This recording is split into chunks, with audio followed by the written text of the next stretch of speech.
Hello, I'm James Fitzsimons, and welcome to The Career Scoop, a podcast all about career progression, advice, and experiences aimed at assisting those who are in career transition.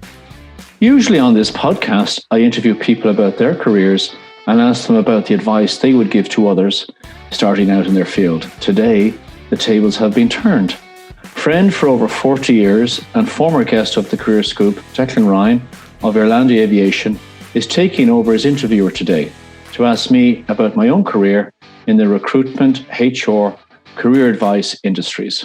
Good morning, James. Love the opportunity to interview you after you interviewing so many other people. And I'm going to stick to the standard introduction question that you and the team have at Elevate. And can you give me an overview of your career today? Yeah, thank you, Declan. It's great to have you interviewing me. We know each other for over 40 years. We were just talking before. That's for sure. About we met through Wanderers Rugby Club, and we went on our first tour to Northern Ireland. Was that right up to Belfast? Yeah, 40 years ago this December. Gosh, how time has passed. Yeah, we thought we were going to Madrid. It was so exciting. Yeah, and I do recollect out of that the following season we thought Ryanair was actually invented or the idea when we played in the semi-final of the Macquarie Cup, and you were in the front row and spent most of your time about 2 foot off the ground against a tear in your side. So we thought that's actually when the idea of Ryanair was probably came into your head. Okay, thank you for that, James. Go ahead. So my career, it's funny having the tables turned. I suppose if I break it down, I've probably had 4 or 5 careers.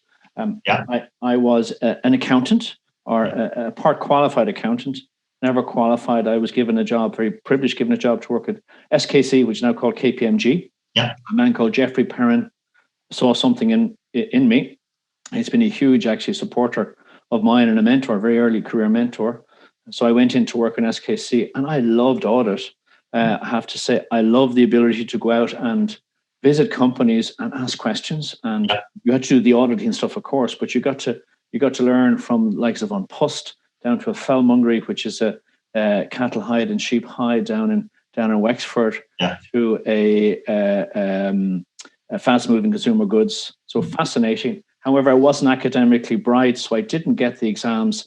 So Jeffrey called me in one day and said, James, it's not working for you in SKC. We don't see you bringing huge added value. And I said, Jeffrey, I think I've realized that. But he said, you know what? I think you'd be a very good career recruiter. And I said, what's a recruiter? He said, go down to these guys' careers register run by a guy called David Welks and talk to them. So I went down on a Friday, talked to David Welks, and he said, we'd like to hire you. Excuse me. And then I went back up to Jeffrey. I said, David, straight away. David's offered me a job. So I left SKC on a Friday and I went to work with Careers Register in December 1988. As a recruitment consultant, not really knowing what I was supposed to do. So that was the first, and I was just so lucky. The gods were looking after me. Here's a job. After week 1, I said, oh my God, this is really fun. So really what we're doing is we're talking to people, asking them questions. They tell us answers. We then talk to our clients and we say, we think this person's right for you. And predominantly in the finance, I was good at that starting off, and then our company Careers Register grew with the IFSC, which kicked off in the early 90s. We did very well with that. And then I was very privileged 20 years ago, actually, we sold our company to CPL PLC, who've just been sold a couple of months ago themselves. And University bought us. We were their first acquisition.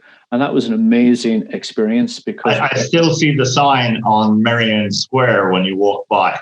Outside their offices, they still have it. That's right. The Careers Register brand is there forever. So that was a fabulous experience of doing that. And then I went to work with CPL for a year until we finished our earnout. And then at that stage, I was very tired because I know you've been through a number of acquisitions and disposals. It's full on. And I had a young family. My third daughter had just been born. I didn't know my third daughter because I was working probably 20 hours a day. So I was a bit burnt, took some time out. And then I didn't know what I wanted to do because I'd done this job as a recruiter. So then I kind of realized I had the skill set to listen, and I had lots of information from working with lots of different companies, all shapes and sizes of companies. So you get to hear a lot of stuff that goes on. So I became a kind of problem solver for a number of companies, a number of people. So that went well. But after a while, it really wasn't kind of firing me. So then my old partner, David Wilkes, came back. He said, why don't we put the team back together again? So we'd finish our non-compete. So we set up in 2003, Cox, Fitzsimons and Wilkes, and we just timed it perfectly. The Celtic Tiger started to roar, and that was such a great experience with a young team, with another partner, Susan Cox, and we just grew and grew and grew. And I was very lucky again. The guys in the business world, we decided to kind of part company appropriately in a good way, and they bought me out in March 2008, just before the world economically ended, which was great. So then I was that was my second sale. And then again, I had some time off again. So I went back into that kind of HR recruitment project advice. I was working with some clients. And then I met you. So it was about 2012. And you said, you know what, you should go back into recruitment. And you said, I know a guy called Paul Holland, and you guys should get together. Yeah. I said, okay. And then I got together with Paul and we set up Elevate Selection. And that we went very well for about 2 years there, primarily at the kind of C-suite level executive search. And then Paul and I had a conversation. It was time for me to move forward, and I exited that business. And then I set up another Elevate business slightly separately. And then we got involved in Bermuda, which we're involved now. And then we got involved in another recruitment business called Elevate Partners, which I actually sold out of that last March. So to date, background, accountant, HR, recruitment, 3 disposals, 3 sales, and some great fun on the way. Isn't that, and it's an amazing story. And I'm going to touch upon some of my own experiences with you in a minute, Jim. Can I go back a sec? And I think this is important, not because of the school, but because of your own experience. What did you learn from boarding school? What did I learn from boarding school? That's a really good question. Just to share with your listeners, I'm the last in my family. There's a 10-year gap and a 20-year gap between me and my eldest sibling. I was the only person who was sent away to kind of a private boarding school. And I never realized till years later, the reason I was sent was because my father had been ill.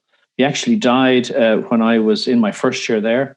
And I wasn't aware of that at the time. So they realized that that he was dying. We better get this guy off. So what I learned, Castleknock College was a great experience, run by the Vincentian community.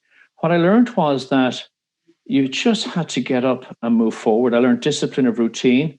I learned there was a very community-driven esprit de corps there, where people were accepted. You accepted everybody as your equal, no matter who they were. That was the second thing. And the third thing I learned about that, you have to stand up for yourself, and nobody else is going to do it for you if you don't. Yeah. And the fourth thing was that I was kind of good at sports, so that facilitated my own development in playing right across all areas of sporting games, and then that helped, in fact, when I came into the working world, because I had that. Maybe I developed emotional intelligence. So they're kind of the 4 areas I would focus on. Yeah. I think you're being very modest with regard to your sporting capabilities, but we can talk about that another day. Can I just go back to the boarding school bit? Surely it must be people skills, James, because my own experience also went to a boarding school. It's kind of sink or swim. And once you make a decision that you're going to swim, you really have to work on your people skills. And I didn't know you well enough when I first met you, but I really saw your people skills after college. And I just wonder, when I was walking up today to the office, was the boarding school a factor in, somebody who's done several recruitment businesses? Because that's all about people. Yeah, no, that's a good question. I never really thought of it in that way. Yes, I think so. I mean, in my year, we had, I think there was 55 people in the year. There were, within that, I think we had 25 of the guys were farmers. sons of farmers, and they brought a kind of a very relaxed on one level. They were going back to farm. They were very gregarious, very open. They weren't sweating about the academics or where you might go. That probably helped as well. But I think I was also a tennis player, and from a young age, at 11 or 12, I was playing with adults. Yeah. So what happened was you had to, you're being driven to playing for your club in Sutton Tennis Club, and you were driven to play against another club. You had to talk to them because they were driving you there. So I think that was really, when I look back, there was those type of experiences, particularly the sport, that you were forced, that you had to develop your skill sets. And then I was very lucky. I had some very good adults around they were happy to drive you, they chat to you, and they treat you as an equal. So as a result, you sort of develop those skills. Yeah, and I just a little bit of a kind of segue with regard to my own experience. I came from Asia to go to boarding school, and to meet a guy from Donegal or Cork or whatever, and farming or whatever was their background, it just grounded you. I don't mean like in an entitled way. It just grounded you that fucking hurling is really an amazing game, and maybe when you come from Sutton or other parts of the world, as well as Dublin, you just don't understand how important hurling is, or GA or whatever. And it's not just sports; it's everything. Like, I remember some of the guys being in the abattoir business and them getting picked up by a truck that had been down in Salins, and Jesus, the smell of the place, But it was a leveler, and it was great. Yeah, no, I agree, and I think you've hit the point. There is that these guys were tough, and they were using their hands, and they took no crap. Yeah. So you had they also, James, had, and I think it's fair to say about a lot of Irish people, great people skills. They grew up in communities, and they wouldn't necessarily be the. What I loved about a lot of them was they treated everybody fairly. They weren't necessarily. I don't want to kind of generalize, but a lot of them were the people who weren't the bullies, and people who were just decent, and so on. I want to move on. Something you never talk about. You come from a high achieving family. Did that have a knock-on effect, or did you, with the age gap to you? I'm talking about your brother, your dad, and so on. You don't talk about it that much, but if you look back on it, and I don't know enough about your other sins, but it's a pretty high achieving family. Gosh, and we never really, I suppose, the way we were brought up, we never thought of it in that sense. Yeah. I mean, my brother Owen is 20 years older than me, and But he was an attorney general. He was an attorney general. But even before that, he won a scholarship to Yale. Wow. In the 1960s. Wow. And it was funny, and I know you've been a great benefactor to people, but some Paddy in America spent money specifically for an Irish kid who did law to go to Yale. Yeah. And my brother happened to find out and applied and got it. Yeah. So he went like in the 60s when he'd never been in a plane. And your folks probably never visited him.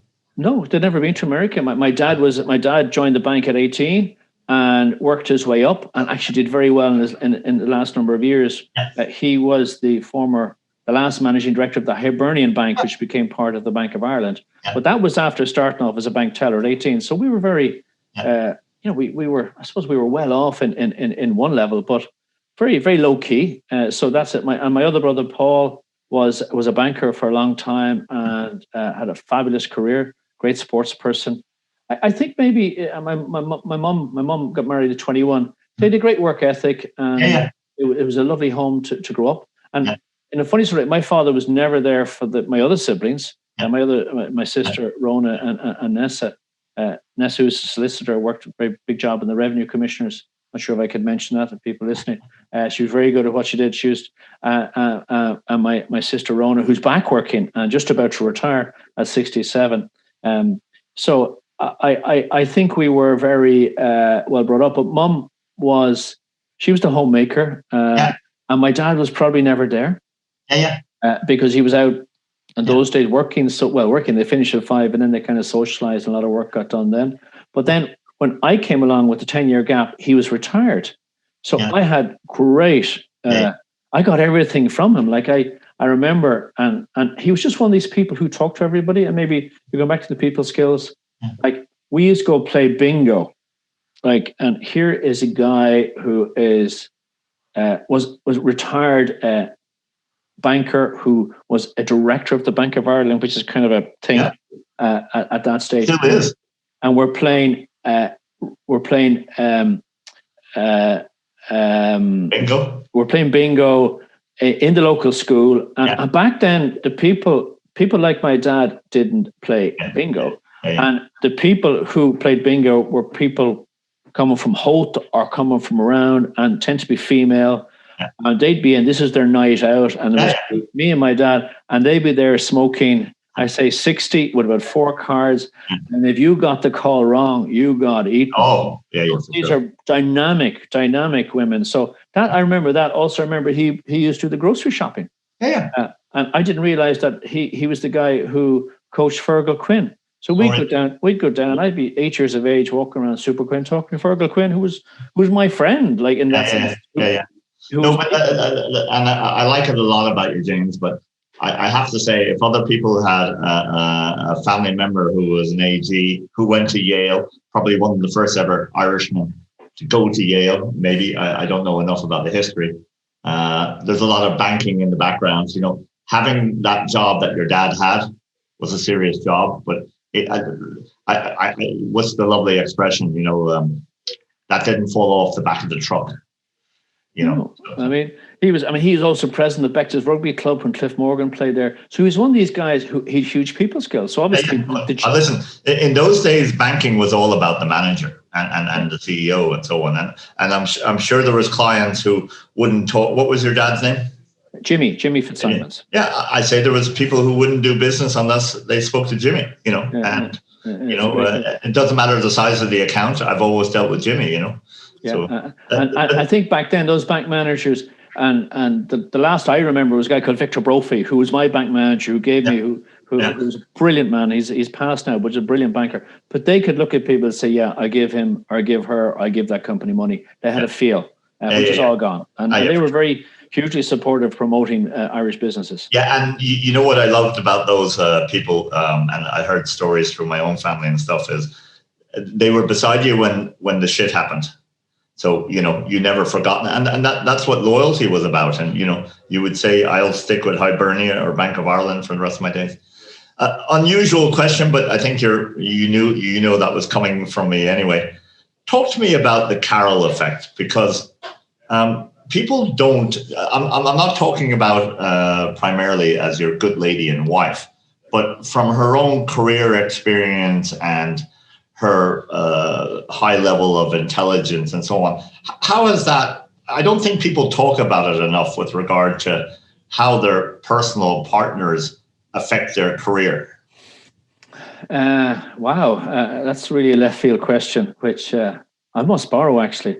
That's a great question. I mean, I am very lucky. I'm punching way out. First of all, she's a magnificent person, magnificent partner. I love her to that. I'm punching way above my. We know that, James. Way above my weight, and always have been. So I still pinch myself, and I think in our dynamic. Sorry, just a little background. Give us Carol's qualifications. Carol's trained in PwC, Craig Gardner PwC. She's a chartered accountant, fellow at FCA. She worked in banking. She worked in education. She was bursar at one stage for NCI College. Really? Yeah, back in which I know you have some involvement with when they were up in Ranelagh. At that stage in Gonzaga's grounds, and she had her own business as an accountant, working for a company accountant, working for helping small businesses. And she was also involved as a lecturer and setting the professional exams in the Institute of Chartered Accountants. So I should have said before she became an accountant, she's a microbiologist. So she's she's super smart. You really are punching above your weight. Oh, without a doubt. I'm still trying to figure out what the XY chromosome is. I got E in biology, insert, and in Castleknock we had a great thing. E was for excellent, because with all the farmers we all got E's. So it was a good friend of ours said on his, and we'll talk about him another time. We won't mention his name, but he had a similar thing. NG was not great. Exactly. Yes. Yeah. It's very good. So Carol, that was Carol's career, but I mean, she took time out when we made a call when we had our first child, Rachel, nearly 30 years ago, 1992. Sorry, 29 years ago, that she would become homemaker. She made that call, and now she did the education at night and weekends from the point of view of the lecturing. But like at that stage, we bought a house, we'd no money, interest rates for 15%. Wow. At that stage. So we're just about keeping it together. So she was that, so enabled me to do what I'm doing, to be perfectly honest. So that's it. And now actually she's a partner in our business. Yeah, but I think you have to, and when I look at Carol, I just think you have to look at the way your various businesses, the recruitment businesses happened. And, you know, you would be coming home to somebody, A, very knowledgeable about the numbers, but B, there was an instinct there with regard to just, you know, supporting you. And I mean, supporting you career-wise, not as a wife, but just as a... No, she was great. And she'd go mad now because I just talk to people. And you might stay for that extra pint wherever you were, which No. Which at times, sometimes that's when the magic can happen appropriately. We'll talk about Max Boyce another time. What? can appropriately happen. But rolling forward now, Carol is now partner in our business. She's executive search. She runs the numbers. So without her, actually, we wouldn't have the business we have now. Yeah. And probably that has a knock-on effect where Amy can look at her mom and looks like, you know, she looks at both of her parents. But I think just to comment on the working styles, that's the thing that you mentioned. When you work together with your partner, that's a really tough thing because you got to boundaries, you got to switch off. How you do it. And you've two different styles. Whereas I'm kind of a bit more fluid, where she wants everything right. So we have to, and we've learned a lot from each other that way. I'm gonna one more off the script, and then I'll go back to the script in a minute. Why don't you talk more about your philanthropy, James? Because you do a lot, and I remember when you sold Careers Register, and I don't want to give out too much of the details, but you made it an amazing donation and investment then, and you know you're always giving praise to other people, and you don't. I'm not suggesting you should wear a T-shirt about it, but there's something people I don't think know about you. Yeah, well, sorry, thank you. I don't necessarily see it that way, but I know what you're saying. I think I was brought up that you give first, and you accept people, and and giving is very easy, and giving can be a smile, Declan. It's not necessarily just money, sure. And you give your skill sets to support people. But maybe it goes back to and again, this is something I heard recently. My father's sister, and she was known as Auntie Birdie, who was a spinster, and his other brother was a priest as back then. But what I didn't know, she used smuggled Bibles into Russia and China in the 60s. Wow. Now, this was a spinster who lived alone, who worked in a bank job and as a teller for all her life. She was a spy, smuggling Bibles in. So maybe that gene is there. But for me, I think that the Castleknock, some wonderful priests, priests get a hard life. So that if you give, you get, and that's it. And it's within all of us that, like, it's the accident of birth you mentioned about, like, I am very privileged. It's an accident of birth sometimes that. Well, hold on a second. I didn't use the word privilege. I said that you came from a high achieving family, and not many people know that.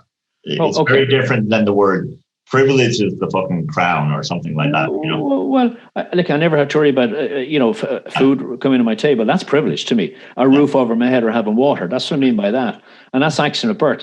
And maybe upbringing and I don't know. That was it. But are you saying, James, and like it obviously will rub off on your girls, but are you saying when it comes to philanthropy and giving, or whatever phrase people want to use, investing, is you just get on and do it, and it's something that you kind of don't necessarily talk about? I don't mean you personally, Well, I don't. I think you just do it. You don't overthink about it. It shouldn't be a thing. It's just if you see a need there, and you just do it. And that's from a smile to giving, say, someone the side of the road a tenner of you, whatever you have in your pocket, or that's it. And I think maybe, I don't overthink it. I think if you overthink it, you don't do it. Yeah, for sure. Or the motivation is different. The motivation is different, but. Okay, back to the hymn sheet here. What advice would you give a 22-year-old graduate? Who you're dealing with a lot of young people anyway. So, what advice do you give regularly? Yeah, I'm very privileged. Again, I'm working at the moment with 10 young kids, as I call them, 22 leaving college, and the whole world's been taken, as they see it, taken away from them. I think you've just got to. You've got to breathe, first of all. This pandemic and thing will pass, and the world will right itself appropriately. One, two. I think develop, if they can now, develop their communication skills. I think technology is brilliant, but it takes away the practice that you and I. If you go back to our generation, like, I'll see you next Friday in O'Dwyer's pub. Yeah.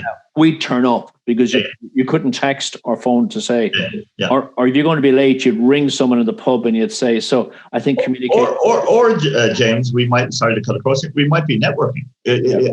I might have said to you, listen, can you introduce me to somebody who knows something about aviation? And you go, well, I know one guy, and you'd be there. Yeah, so communication and networking. And then just breathe and take it easy. I've been, again, with the podcast, and like last Wednesday, Derek Kenny from Hong Kong. Derek didn't finish his leaving. Derek didn't go to college, and he's hitting the ball out of the park in Hong Kong. So just be yourself, trust yourself, and be that human. And and I think that's the advice. Be yourself. Don't be somebody else. And then knock on people's doors and make an ask. Yeah. And I think your friend Deirdre Mortel taught me that. Make the ask. Most people say, that's great. I'm happy to do that. They're the two bits of advice. Yeah, I like that in the podcast you did with her. You might catch them on a really bad day and they kick you out of the office. But invariably, a couple of years later, they'll invest $500,000 or whatever it is in you and so on. So 2 final questions. The first one is, talk to me a bit about leadership. I don't mean leadership that you've done yourself. And my captaincy was stolen from me in Wanderers and handed to you. So I'm very good at forgetting those kind of things. But moving on, to be serious, I don't think we live in a world that we talk about leadership enough, because one of the things that COVID has shown, James, is leadership's critical. Like, Trump and Johnson aren't regarded as good leaders. And it's great seeing the women, hit it out of the ballpark, and Merkel and Ardern down in New Zealand and Finland and so on. Talk to me about leadership. Can you see that in somebody straight away, or do we teach it? How do we get the Paul O'Connells and the Leo Vaillancourts of the world? Yeah, I think it's going back to at someone at 14, 15, when they had the capacity, just to gently bring some models in. Not everybody can be that leader. Yeah, for sure. In that level. But I think if people have confidence, and then you give them a structure where they can develop their leadership skills, there are naturals who just have it. And that's maybe nature, nurture, who knows. But I think it can be learned a little bit. What age, James? Teenage? I think, that 14, 15, that authority to accept their own voice, that they have a voice and the voice is power. That's been a leader at a very like I remember. Isn't that hard to do? Can I challenge you a little bit? That's hard to do at school. Like, if you stand up for a debate, there's just all the lads in the background just dying to rip you down. So how do you stand up when you're a teenager? Well, I think I'm saying that someone that schools, I think this is something, or maybe I'll challenge you in a sense, in your philanthropy work. I think this is an area that we can imbue people with the starter skill sets that they do. Everybody's kind of built the same. Yeah, But if you can say something, here you go, here's how. Now you can bring someone to their level of competency. They may not be the Paul O'Connell or the Brian O'Driscoll or the Angela Merkel, but they'll get to their level of competency, and that's all they have to do. So I think you could run a program. I know you can run a program of very simple communication skills, a little bit of workshops around that, a bit of fun, and then people can try. And when you meet somebody, James, in let's say I'm going to use the category of youth. Do you tell them you see leadership there? Well, I tell you a great story about leadership if I can.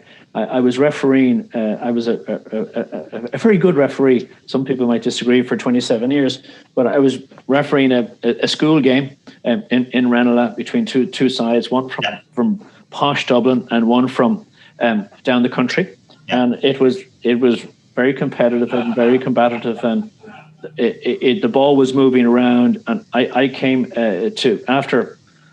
The ball had moved for a long time around and nobody make a mistake, and I was losing, in effect, my breath, and I had to be supposedly up at play, and somebody knocked the ball down. And so I arrived, and I could hardly speak. I was red in the face, and and there was one of the school was Gonzaga. One of the Gonzaga guys was on the ground. He looked like he was injured, so I kind of leaned down and said, "Are you okay?" Trying to be in control, and he looked up to me. "Are you okay?" And you want me to stay down here? You know? And I said, yes. Now, that's leadership in my sense. In that sense. So I think someone gave him... It's also charm. Well, he read what was in front of him. And he handled, his voice was perfect. He could do no wrong after that. That's very clever. I'd love to meet him again, but he took a risk. And I'll remind you, one of the clever things I learned down in Wanderers was, I won't say his name, but he was an All-Ireland footballer as well. Every time we got a penalty, he thanked the ref. And I just thought that was so clever because it was manners. But he's a leader, like he was in the army, everything. But it was very... But you could teach that, or you could teach us probably. You can imbue that into people at 14, 15. They may not have the same dynamic, but at least you're opening up their skill set, the possibility. And we'll debate it another time because of... the time allocated for this podcast, but I'm not too sure, and I'm not just having a look at Ireland school systems. I'm not too sure we recognize our leaders early enough, and I'm not saying make them elite. I'm just saying that if people have those skill sets, the French do it very well, like. Probably over the top on the basis that the college you go to, you're going to be a prime minister or whatever. But there's something in that, I completely agree. But I mean, you've sponsored so many social entrepreneurs that they're leaders and they have an idea, and then they have to push it out there, and it's within them. And once they learn some skills. Yeah, I think they're leaders of crises. But anyway, last question for you, sir. What's going to be different in your life post-COVID? That's a really super question. For me, I'm going to double down and grab what's presented to me in front of me, and not say no. Great. That's it, and because sometimes I can be a bit conservative. I won't do that now. I'm going to grab it once it's positive and appropriate. Okay. On that note, I'd like to finish up. It was a privilege, sir. Declan, you're very kind, and thank you very much. Thank you for listening to The Career Scoop, brought to you by Elevate Career Advice and Elevate Executive Selection. I'm James Fitzsimons, and I hope you've enjoyed listening. Tune in next week for another episode. Hope to see you there.